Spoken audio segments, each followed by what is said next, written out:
क्यों मार डाला तुमने अपनी बीवी को? एक ही सवाल आप मुझसे 1000 बार पूछ चुके हैं। और एक ही झूठ 1000 बार बोलने से वो सच कब से होने लगा विशाल दुबे? अरे आप उसे एक बार ढंग से ढूंढिए तो सही। मैंने उसे नहीं मारा है। मैं यकीन के साथ कह सकता हूं कि वो जिंदा है।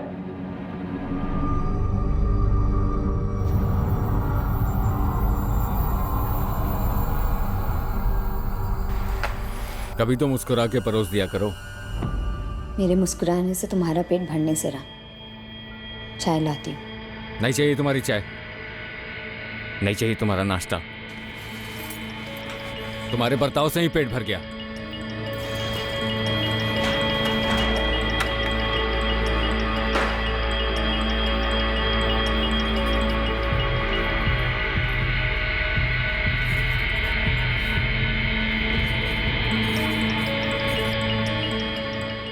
आर्यन, ये पहन ले। यूनिफॉर्म नहीं, आज मुझे स्कूल नहीं जाना है। नहीं। छुट्टी? हाँ। कहाँ जा रहे हैं हम? पटना में रहने वाले विशाल और कंचन के बीच में काफी तनाव चल रहा था। 8 जुलाई 2019 का वो दिन उनकी जिंदगियों को सर के बल उल्टाने जा रहा था। इस दिन इनकी सांझी जिंदगी में एक चौंकाने वाला और दुखद मोड़ आने वाला था। और उसी दौरान पटना से 100 किलोमीटर दूर गया में होने जा रहा था एक कत्ल।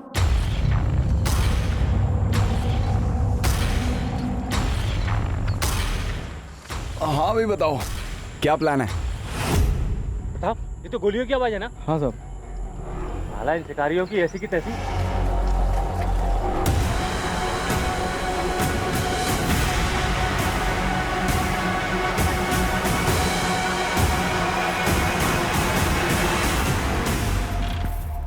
कंचन, कहाँ जा रही हो? बाहर। दादी, आज मेरी छुट्टी, नो स्कूल। बाहर जा रही हो, लेकिन जा कहाँ रही हो? घर से बाहर। बाय दादी। हमें लगा कोई शिकारी जंगल में जानवरों को मार रहा होगा, तो यहाँ कर देखा तो सर, बॉडी पर कोई आइडेंटिफिकेशन नहीं है। गुप्ता जी, ये आदमी या किसी के साथ आया होगा। यहाँ ये 2 व्हीलर टायर के निशान है। यहाँ से सबसे नजदीक सीसीटीवी हमारे चौकी नंबर 7 के होंगे। फुटेज तुरंत अरेंज करवाइए। वो लोग अभी ज्यादा दूर नहीं गए होंगे।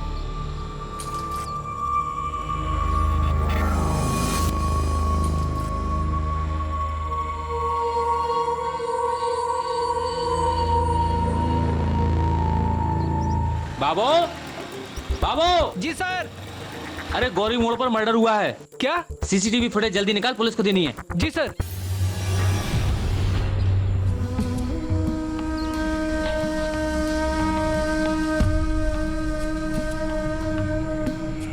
आइए मैडम, चाय बनाऊं? बच्चे के लिए कुछ दूध? नहीं भैया, थोड़ी मदद चाहिए। जी बोलिए। जी, मैं अपना फ़ोन घर भुलाई हूँ और एक अर्जेंट कॉल करना है। आपका फ़ोन मिल सकता है? जी बिल्कुल।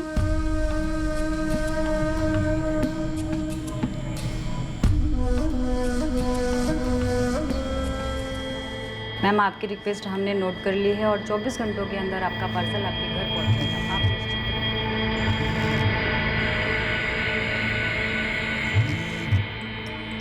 हाँ हाँ, कलेक्ट होने के बाद 3 दिनों में आपका ऑर्डर डिस्पैच किया जाएगा। मैं आपकी और कोई सहायता कर सकता हूँ मैम?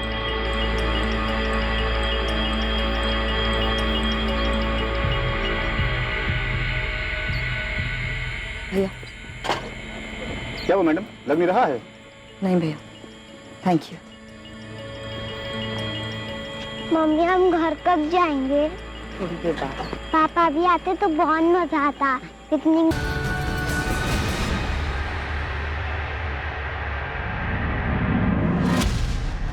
एक गोली फेफड़ों को चीर गई, दूसरी हार्ट को, और तीसरी गोली पसलियों को छलनी करके निकली है। तीनों पॉइंट ब्लैंक रेंज से फायर हुए हैं। कोई आइडेंटिफिकेशन नहीं हो पाई अब तक। 25-27 का है। स्ट्रगल के कोई निशान नहीं है। धोखे से जंगल में बुलाया होगा और फिर मर्डर, ऐसा ही कुछ लगता है। अभी तो पता नहीं, लेकिन कुछ कहानी तो होगी होगी।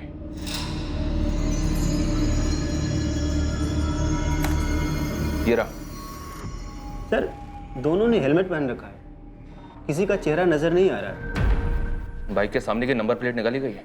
इन दोनों का पहले से प्लानिंग है, ये पक्का है। हो सकता है बाइक के पीछे की नंबर प्लेट हो।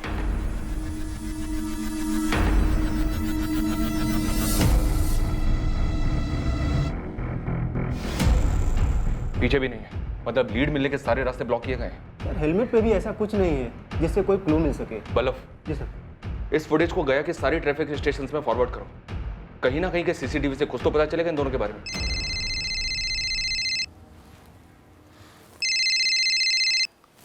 हेलो, कौन बोल रहा है? कौन बोल रहा है मतलब? फोन आपने किया है, आप कौन बोल रही हैं? मैं असिस्टेंट सब इंस्पेक्टर नगमा अहमद बोल रही हूँ। क्या हुआ मैडम, मुझे फोन क्यों किया? आप किसी कंचन दुबे को जानते हैं? मैडम वो मेरी वाइफ है, मेरा नाम विशाल दुबे है। आपकी बीवी कंचन ने आपको 1 घंटा पहले कॉल किया था? मुझे तो कोई कॉल नहीं आया। क्यों? अपने फोन से नहीं किया था, एक चाय वाले के फोन से किया था, वहीं से मुझे आपका नंबर मिला है। मैडम मैं ऑफिस में था, काम कर रहा था, मेरा फोन साइलेंट था। लेकिन बात क्या है? विशाल, मैं बेदार घाटी से बोल रही हूँ। तुम्हारा बेटा आर्यन मेरे साथ है और तुम्हारी बीवी कंचन गायब है। गायब मतलब? मैडम आर्यन कहाँ है, कैसा है वो? मैडम वो औरत मुझे परेशान लग रही थी। बेटा आर्यन, तुमने बिल्कुल ही नहीं देखा तुम्हारी मम्मी कहाँ किस तरफ गई? नहीं आंटी, मैं सोया हुआ था, जब मैं उठा तब मम्मी नहीं थी।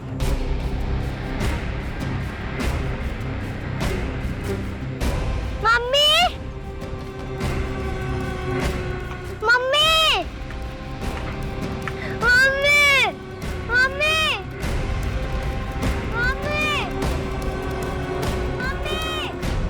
मैडम ये रोते रोते मेरे पास आया, मैंने भी आसपास ढूंढा मगर पता नहीं चला कहाँ गायब हो गई।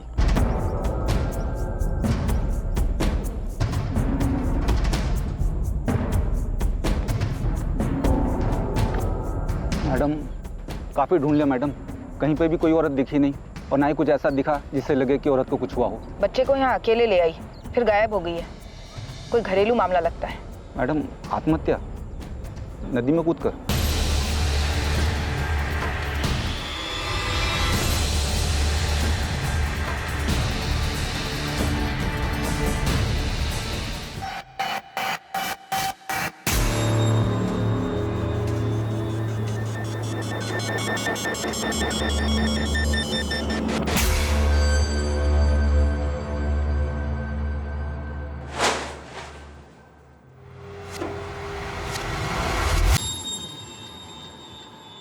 The number you have called is currently switched off. आपके द्वारा डायल किया हुआ नंबर अभी बंद है।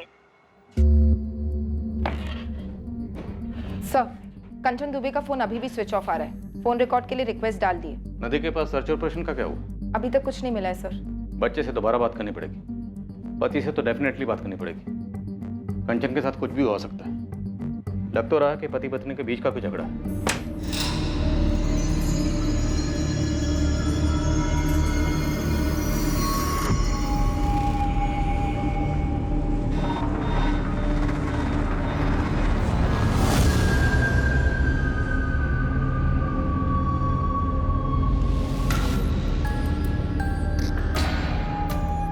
पापा जी, आप मम्मी जी को लेकर यहाँ आ जाइए, माँ अकेले हैंडल नहीं कर पाएंगी।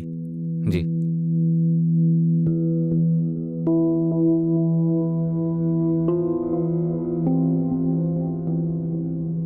बेटा, मम्मी ने तुमसे कुछ नहीं कहा? नहीं कहा, मैंने पूछा भी था। पापा मम्मी कब आएगी?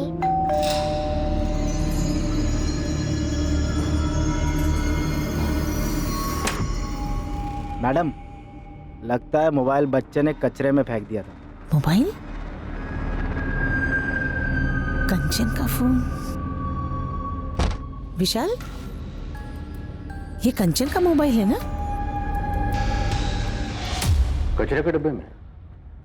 समझ में नहीं आ रहा है सर, कर क्या रही है कंचन? कितनी बार कहा है मम्मी का फोन नहीं छूना?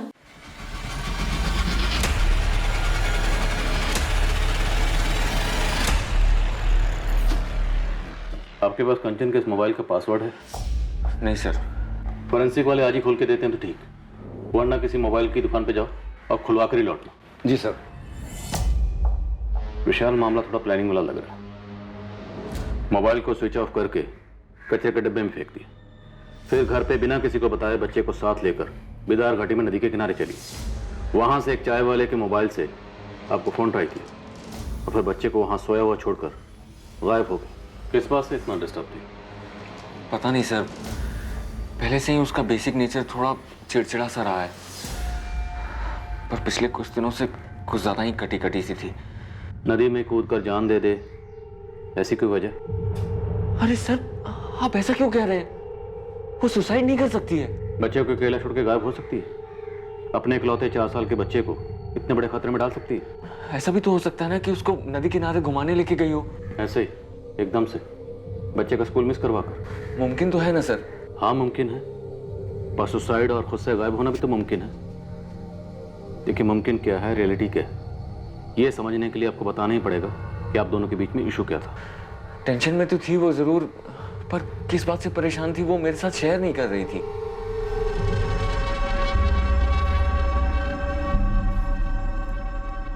कंचन, हमारी शादी के 6 साल तुम ज्यादातर ऑफ मूड में ही रही हो, पर पिछले 1 हफ्ते से तुमने बेसिक बात भी बंद कर दी है। अगर तुम अपनी प्रॉब्लम शेयर नहीं करोगी तो हमारे बीच की चीजें ठीक कैसे होंगी? शेयर कर सकती तो इतने साल नहीं बीतते हमारे मसलों में। और वैसे भी ज़रूरी नहीं है कि मेरी लाइफ की हर एक चीज़ तुम्हारे इर्द गिर्द घूमे विशाल। मेरी अपनी भी कुछ प्रॉब्लम्स हो सकती हैं, मेरी बॉडी की टेंशन, स्ट्रेस, कुछ भी। तुम उन्हें सुधार नहीं सकते, पर बदतर ज़रूर बना सकते हो। कंचन, हमारे बीच रिश्ता इस कदर बिगड़ गया है। मुझे नहीं पता, मैं बस कुछ बताना नहीं चाहती। हमारे इश्यूज का या तुम्हारे इश्यूज का आर्यन पे क्या असर हो रहा है ये तो पता ही है ना तुम्हें। कंचन, शादी के 6 महीने तो सब ठीक था, तुम खुश थी, मैं खुश था, फिर अचानक से क्या हो गया? तुम्हें अब थोड़ा सा भी प्यार नहीं है ना मुझसे? ऐसा नहीं है विशाल। तो कैसा है कंचन? अपनी शक्ल देखी है पिछले 1 हफ्ते में? खुद की आवाज सुनी है? एकदम खामोश हो गई हो। प्लीज मुझे बताओ ना प्रॉब्लम क्या है। आखिरी बार कह रही हूँ, दोबारा मत पूछना। तुम कुछ नहीं कर सकते हो विशाल, इसलिए फिजूल में बीच पे मत पड़ो। बेटा, जब तुम नदी किनारे मम्मी के साथ गए थे, वहां तुम्हारी मम्मी से कोई मिला था या मिलने आया था? तुम्हें क्या लगता है तुम्हारी मम्मी तुम्हें वहां क्यों लेकर गई होगी, वो भी स्कूल की छुट्टी कराकर? मम्मी कुछ बोल नहीं रही थी, मुझसे ठीक से बात भी नहीं कर रही थी, गुस्सा थी।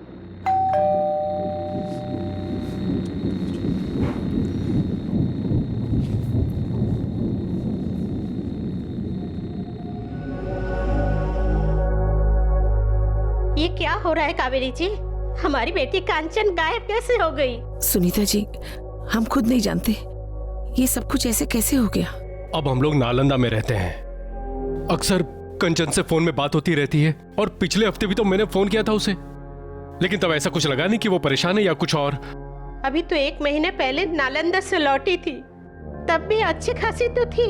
लेकिन 6-8 दिनों से परेशान थी, विशाल से सीधे मुंह बात भी नहीं करती थी। कावेरी जी, आपका और विशाल दोनों का कहना है कि कंचन परेशान थी, लेकिन ऐसा कैसे हो सकता है कि आपको भनक तक नहीं हुई कि उसे क्या खाया जा रहा था? आपका दामाद विशाल तो यहाँ मौजूद नहीं है, इसलिए जो भी बातें खुलकर कहिए। इंस्पेक्टर, ऐसा कुछ था ही नहीं। अब पति पत्नी के छोटे मोटे झगड़े किस घर में नहीं होते? विशाल और कंचन में किस बात को लेकर झगड़ा होता था? मुद्दा क्या था? वो कंचन हमारी इकलौती बेटी है, शौकीन है, और हमने भी पूरे किए उसके शौक। लेकिन विशाल की इनकम थोड़ी कम थी, तो खर्चे के मसले को लेकर थोड़ी तनातनी हो जाती थी दोनों में। लेकिन मैंने कंचन को साफ कह दिया था, तुम्हें विशाल के इनकम में ही सब मैनेज करना है। बस इन्हीं फिजूल खर्चों को लेकर कभी कभी झगड़े होते थे। देखिए, अब मैं जो कहने और बताने जा रहा हूँ वो आपके लिए सुनना और समझना थोड़ा मुश्किल हो सकता है। जिस प्लानिंग के साथ कंचन घर से निकली, हमें लगता है कि वो सुसाइड के इरादे से घर से निकली थी। नहीं नहीं, कंचन ऐसा कभी नहीं करेगी। और शायद आर्यन को अपने साथ इसलिए लेकर गई क्योंकि अपने साथ साथ आर्यन की भी जान लेने की सोची होगी।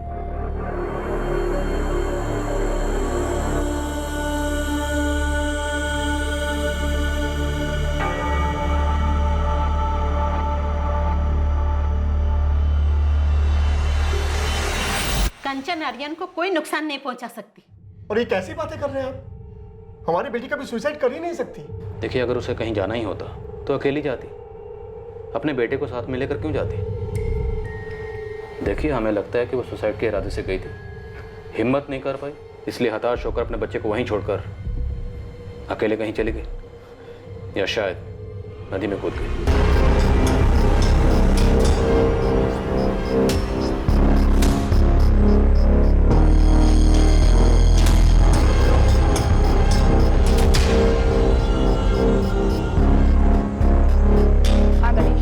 नदी से लगकर जितने थाने हैं सब में कंचन दुबे की फोटो और डिटेल्स फॉरवर्ड कर दो। मल्ला और मछुआरों के एसोसिएशन में भी सबको आगाह कर दो।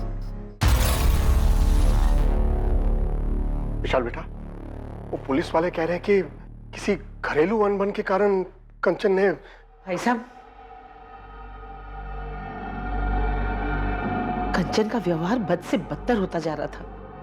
वो सिर्फ विशाल से ही नहीं बल्कि मुझसे भी बहुत रूखी तरह बात करती थी। उस दिन मैं उससे बार बार पूछ रही थी कि वो कहाँ जा रही है, लेकिन उसने मुझे बदतमीजी से जवाब दिया और चली गई। लेकिन कावेरी जी, पुलिस वाले कह रहे हैं कि कंचन ने शायद सुसाइड कर लिया है। मेरा जी बहुत घबरा रहा है। जी आपका घबरा रहा है पापा जी, आप घबरा रहा है। तब जी नहीं घबराया जब आपकी बिगड़ी हुई बेटी सालों से राजकुमारी वाले तेवर दिखा के मुझे नीचा दिखाती थी, और आपने क्या किया? जो पैसे मैं नहीं दे सकता था उससे वो आपने उसे दिए। तब जी घबराना चाहिए था ना कि अंजाम क्या होगा। लेकिन बेटा, मैंने तो मेरी गलती कबूल कर ली थी ना। तुम्हारी शिकायत के बाद उन्होंने एक बार भी पैसे नहीं दिए उसे अलग से। मैं समझ गया था कि पैसे खर्च करने के मामले में कोई कंट्रोल ही नहीं है मेरी बेटी का।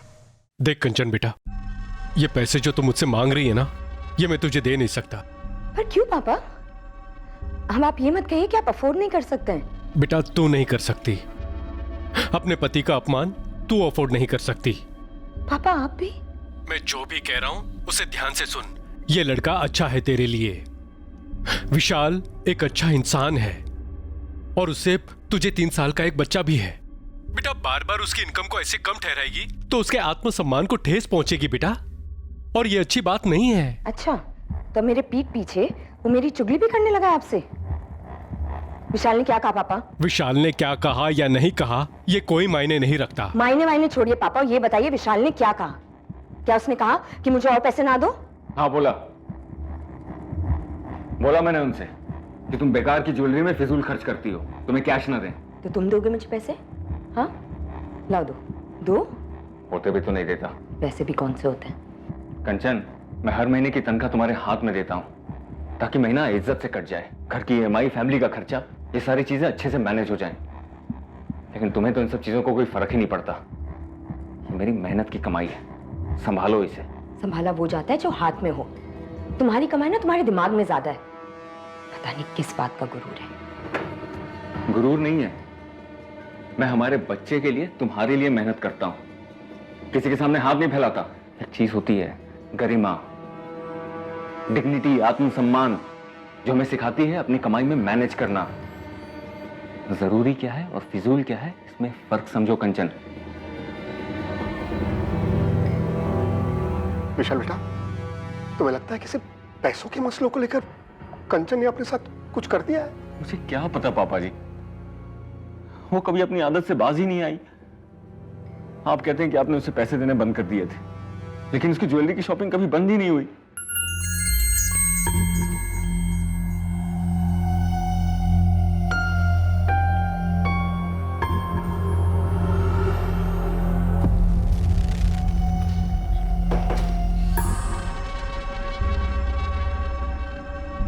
ये कब लिया? लिया कभी? तुम फिर से पापा से पैसे ले रही हो? नहीं। ये तो असली सोना लग रहा है, महंगा होगा। मैं नकली और सस्ती चीजें नहीं पहनती। इतने पैसे कहाँ से आए कंचन? बचाए थे मैंने। इतने पैसे कहाँ से बचा लिए कंचन? हाथ छोड़ो। इतने पैसे कहाँ से आए? कीमती ज्वेलरी खरीदने के लिए कंचन के पास पैसे कहां से आए थे, इस सवाल के जवाब में कंचन के गायब होने का राज भी छुपा हुआ था। पर उसकी फिजूल खर्ची करने की आदत एक ऐसा मुद्दा था जो तहकीकात में अपने आप उठकर आया था। कंचन दुबे के बारे में एक और बात थी जो अभी तक किसी की नजर में नहीं आई थी। सेठ जी, पक्का यही थी? इसको कैसे बोल सकता हूं मैं? हर बार 2-3 हफ्ते में एक बार तो आती है खरीदने कुछ ना कुछ, और 40-50 हजार तक तो खरीदी कर ही लेती है। लेकिन बाप तो बोला था उसने पैसे देने बंद कर दिए थे। सर हर महीने 40 से 50 हज़ार के जेवर खरीदती थी और उसके पति की सैलरी लगभग 55,000 है। सर कोई बड़ा झोल लगता है। सर, ये कंचन के पिछले 6 महीने के कॉल रिकॉर्ड्स। शक करने जैसी कोई बात नहीं। माँ बाप से बात होती और कभी कभार विशाल से। ठीक है पंकज, लगे रहो। ठीक है साहब। इनके अलावा किसी से बात नहीं होती? इस फोन को तो वो घर से निकलने से पहले स्विच ऑफ करके डस्टबिन में फेंक गई थी। हाँ, अगर कोई और फोन यूज करती हो जिसके बारे में किसी को ना पता हो तो कह नहीं सकते। कंचन ने सुसाइड किया या खुद भागी, लेकिन दोनों की कोई ठोस वजह सामने नहीं आ रही। भागने की पॉसिबिलिटी ज्यादा लगती है सर, लेकिन बच्चे को लेकर क्यों भागी? और अगर ले गई तो अकेले क्यों छोड़ दिया? ये जरूर खटकता है सर। शायद पहले प्लान होगा कि बच्चे के साथ भागेगी, लेकिन बाद में ख्याल आया होगा कि बच्चे के साथ मुश्किल होगी, अड़चने आएंगी, इसलिए बच्चे को छोड़ गई। तो घर पे छोड़ जाती सर। ऐसे नदी किनारे घर से इतनी दूर 4 साल के बच्चे को कोई माँ कैसे छोड़ सकती है? कुछ तो सीरियस हुआ होगा पिछले 1 हफ्ते में। ऐसे कैसे हवा हो गई बिना कोई निशान छोड़े? सर शायद ये पहली बार ना हो। 6 साल की शादी थी। लेकिन अगर घर से इस तरह जाने की पहले भी कोई हिस्ट्री होती तो उसका पति या माँ बाप हमें कुछ तो बताते। अभी तक हमें कंचन के बारे में जितना भी पता है सिर्फ उसके पति विशाल के पॉइंट ऑफ व्यू से पता है। राइट। और हो सकता है उसने हमें सब कुछ सच ना बताया। मैं तुमसे बाद में बात करता हूँ। नहीं, अभी कुछ मिला नहीं है उसका। अच्छा सुनो, कंचन के पेरेंट्स आए हुए हैं, मैं बाद में कॉल करता हूँ, ठीक है? हो सकता है सब कुछ किया करा विशाल का ही हो और हमारे सामने परेशान पति की एक्टिंग कर रहा। हो सकता है सर। विशाल को स्कैनर पर डाल देते हैं, पता चले स्टोरी कुछ और ही है।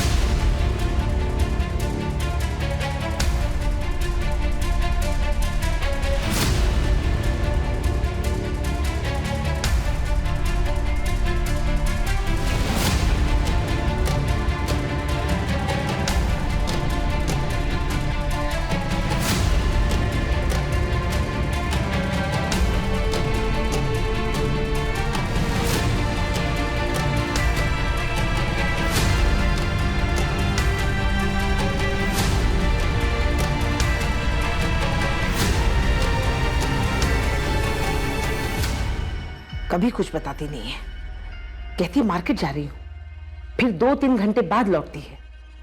और कभी आर्यन को स्कूल छोड़ने जाती है तो फिर शाम को ही आती है, दिन भर गायब।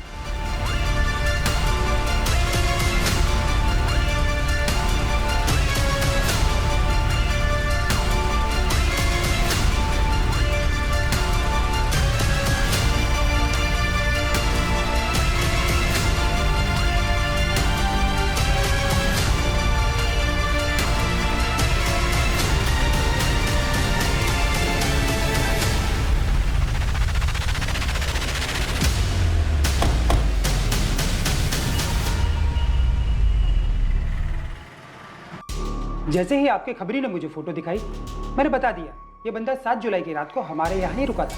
इसका कोई आईडी वाईडी लिया था क्या आपने? हाँ जी सर। हाँ सर, ये महेश शर्मा नाम था इसका। अगले दिन जल्दी चेकआउट हो गया था, 8 जुलाई की सुबह करीबन 6:30 बजे।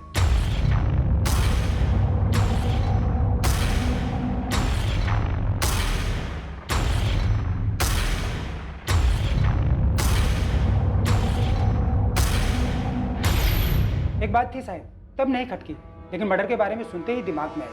ये बंदा खाली हाथ आया था, कोई बैग वैग भी नहीं था इसके पास। थैंक यू जावेद, इस आधार कार्ड की कॉपी से हमारी बहुत मदद होगी। कम से कम इस लाश को एक नाम तो मिला, महेश शर्मा। एड्रेस मिला है, पटना का रहने वाला है। अब इस केस में कुछ मूवमेंट होगी। सर, आधार कार्ड फर्जी लगता है। पटना में ऐसा कोई एड्रेस है ही नहीं सर। व्हाट? मुझे पहले से डाउट था, इसलिए सर्वर पर नाम, नंबर, एड्रेस डाला, कुछ दिखा ही नहीं सर। तो इसका मतलब ये नाम महेश शर्मा, ये भी फर्जी होगा? बिल्कुल होगा सर। ये फर्जी आधार कार्ड कौन बनाता है? जो शायद क्राइम करने के इरादे से निकला हो सर। या फिर कोई मचा हुआ क्रिमिनल। बलफ, सारे हिस्ट्री शीटर्स को खगालना शुरू कर दो। किसी न किसी फाइल में ये चेहरा जरूर मिलेगा।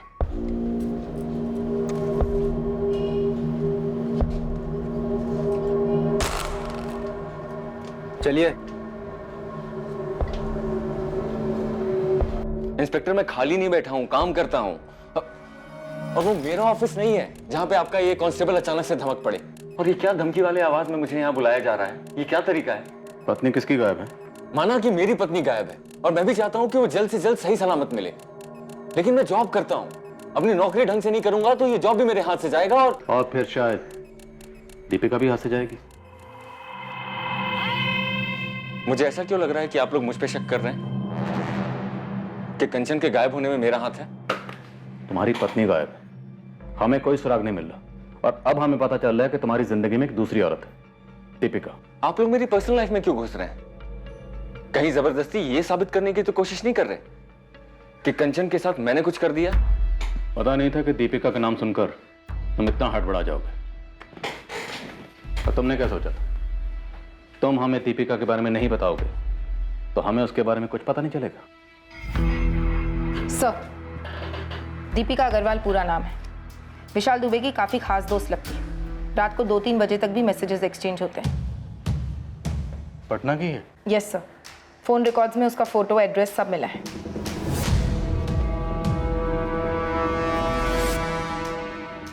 नहीं, अभी कुछ मिला नहीं है उसका।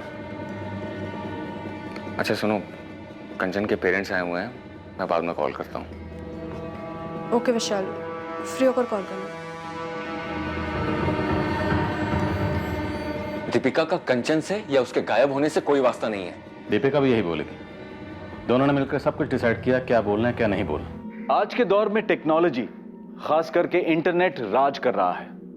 ऐसी कई एप्लीकेशंस या एप्स हैं, प्लेटफॉर्म्स हैं, इनोवेशंस हैं जो कि जानकारी और मनोरंजन से भरपूर हैं, और साथ ही ये अपनी क्रिएटिविटी का प्रदर्शन करने का एक आसान और सरल जरिया भी बन जाते हैं। लेकिन कुछ ऐप्स जितने काम के होते हैं उतना ही खतरा होता है उनके दुरुपयोग का।